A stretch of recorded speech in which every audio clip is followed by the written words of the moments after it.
ആകാംക്ഷയും ഉത്കണ്ഠയും പിരിമുറുക്കങ്ങളും നിറഞ്ഞ ഒരു വിധിപ്രഖ്യാപനത്തിനാണ് ടോപ്പ് സിംഗർ സീസൺ 4ന്റെ പാട്ടുവേദി ഇന്ന് സാക്ഷ്യം വഹിച്ചത്.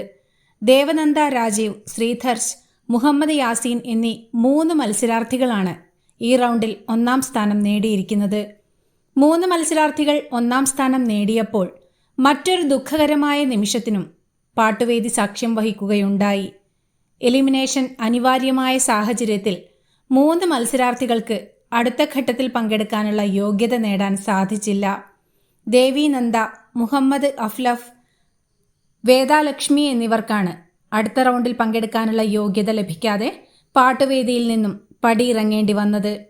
1-ാം സ്ഥാനം നേടിയവർക്കും അടുത്ത ഘട്ടത്തിലേക്ക് തിരഞ്ഞെടുക്കപ്പെട്ടവർക്കും എല്ലാവിധ ഭാവുകങ്ങളും നേർന്നുകൊണ്ട് പുതിയ റൗണ്ടുകൾക്കായി നമുക്ക് കാത്തിരിക്കാം.